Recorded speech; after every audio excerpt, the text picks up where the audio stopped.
Bonjour à tous et à toutes et bienvenue sur le podcast de Axis. Nous sommes là pour vous accompagner dans votre évolution professionnelle et vous donner des tuyaux, des infos pour booster votre employabilité. Et aujourd'hui, on se retrouve pour comprendre pourquoi est-ce que nous perdons confiance en nous lorsque nous sommes en période de recherche d'emploi. Qu'elle soit choisie ou subie, pour certains, cette période peut être vécue comme une période de doute et de questionnement. Comment je vais faire pour retrouver un travail ? À mon âge, personne ne voudra de moi. Combien de temps ça va durer ? J'avais un poste tellement atypique, comment vendre ma spécificité sur le marché ? On va être des centaines à postuler sur ce poste. Comment vais-je pouvoir me démarquer ? Il n'est pas rare non plus de devoir repenser son projet professionnel, revoir ses prétentions à la baisse ou encore accepter un poste par dépit. Être en recherche d'emploi met mal à l'aise sa confiance en soi et c'est normal car la situation elle-même entraîne une vie sociale souvent moins riche et donc un certain isolement. Les refus ou les absences de réponse des recruteurs constituent également des déceptions.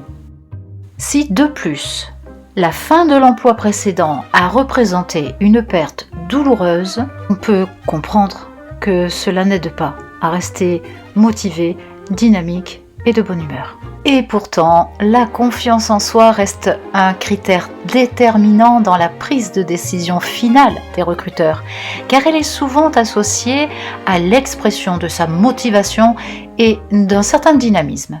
Avec tout cela, vous comprenez bien que le manque de confiance en soi a des conséquences et des répercussions dans notre vie personnelle, dans notre vie également professionnelle et que rapidement on rentre dans un cercle vicieux. Alors il est normal dans ces moments-là de ressentir effectivement le sentiment de colère, car ce manque de confiance nous empêche de faire ce que l'on aimerait faire. C'est ce qui déclenche la colère. Également un sentiment d'échec et d'absence de réussite.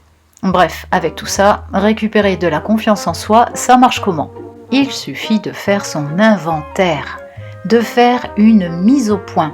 C'est d'ailleurs la raison principale du succès du bilan de compétences, qui rebooste de manière spectaculaire les personnes qui y ont recours. Mais comme ici, il ne s'agit pas du bilan de compétences, je vais vous donner des astuces concrètes et directes pour vous aider à vous rebooster professionnellement.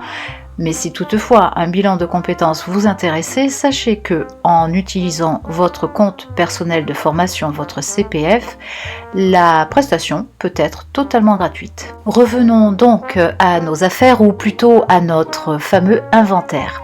Il suffit de dresser la liste de vos compétences, c'est-à-dire la liste de vos savoirs, savoir-faire et savoir-être.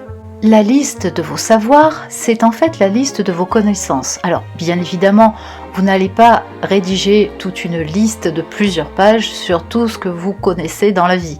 Mais essayez, par rapport au travail que vous recherchez, de lister celles qui pourraient être justement intéressantes et apporter une plus-value au poste. Après l'inventaire de vos savoirs, passez à l'inventaire de vos savoir-faire. C'est-à-dire vos compétences dans le dur, autrement dit, vos hard skills. On se moque pas, merci. Alors effectivement, parfois ce n'est pas si évident que cela. Mais pour vous aider, il existe deux outils. Le premier, le plus simple, est de voir les offres d'emploi auxquelles vous aimeriez candidater et de relever les compétences qui sont demandées. Grâce à cela, vous pouvez déjà commencer à effectuer une liste de ce que vous savez faire. L'autre, c'est la fiche ROM. Connaissez-vous la fiche ROM ? Non, ce n'est pas le nom d'un cocktail. C'est en fait une fiche qui est proposée par Pôle emploi et qui liste tout ce qui est en lien avec un poste, ses connaissances, ses savoir-faire, et cela peut être fort utile pour que vous puissiez découvrir avec une certaine satisfaction que finalement, vous en savez et vous savez en faire beaucoup plus que vous le croyez. Une fois établie la liste de vos connaissances, la liste de vos savoir-faire, Eh bien, il ne reste plus qu'à faire la troisième liste, celle de vos savoir-être. Il en existe pour l'instant 14. Les connaissez-vous ? Autonomie, persévérance, travail en équipe, sens de l'organisation, prise de recul, réactivité, curiosité, sens de la communication, force de proposition, rigueur, capacité à fédérer, capacité de décision, capacité d'adaptation et enfin gestion du stress.